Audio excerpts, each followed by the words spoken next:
ክቡራት ተመልካቻችን ይሄ የምታዩት ሪቨር ሚሲሲፒ ሪቨር ነው የሚባለው። ከዓለም አራተኛ ከአሜሪካም ሁለተኛ ደረጃ ነው ርዝመቱ። ይሄ ከ32 አገራት ቆራርጦ የሚመጣ ሪቨር ነው። እንግዲህ ሳንታ ሎዝ የሚባል ክፍለ ግዛት ነው የሚመነጨው። ትላልቅ ተራሮች በዚህ ሚነሳ አቋራርጦ ወደ ካናዳ ድንበር ይቀላቀላል ማለት ነው።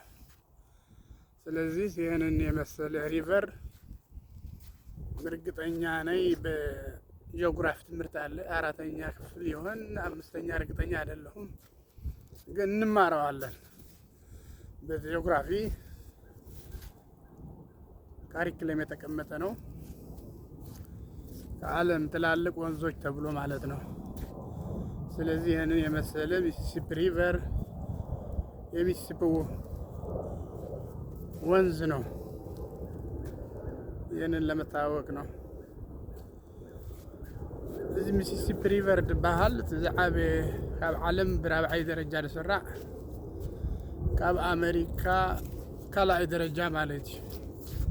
ን32 ሃገራት ቆራሪፁ ዝመጽእ ኮይኑ ኣብ ዘለናያ ሚኒሶታ በዚ ቢልኻ ንካናዳ እዩ ዝሕወስ ማለት እዩ። ኣብ ዘለናያ ካናዳ ና 6 ሰዓት ብመኪና ቀረባ እዩ ንካናዳ እዩ ዝሕወስ ማለት እዩ። ስለዚ እዚ ብታሪክ ወይ ብጂኦግራፊ ትሰምዕዎ ዝነበርኩ ሚሲሲፒ ሪቨር ናይ ሚሲሲፒ ውሒጅ ኣብ ዓለም ካብቶም ነዋሕቲ ዝበሃሉ ሓይዚ ብራብዓይ ደረጃ ዝስራዕ ማለት እዩ። ኣብዚ ን32 ሃገራት ቆራሪፁ ዝመጽእ እዩ። ኣብ ክፍለ ግዛት አሜሪካ ማለት እዩ። ካብ ሶንቶሎይ ዝበሃል ክፍለ ግዛት ዓበይቲ ኣኻውሕ ይምንጩ ማለት እዩ።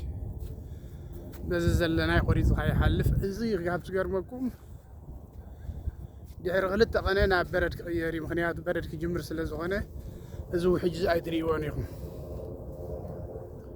በረድ ምስ ኮነ ከዓ ኣይሆፕ ከሪአኩም እየ ማለት እዩ። እዚ ትሪእዎ ዘለኹም ኩሉ ናብ በረድ ዝቕየር ውሕጅ ዝበሃል የለን። ይህንን የምታዩት ከ2 ሳምንት በኋላ ወደ በረዶ ይቀየራል።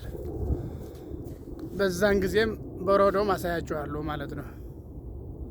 ስለዚህ ይህን ይመስላል ሚሲሲፒ ሪቨር የሚሲሲፒ ወንዝ ማለት ነው።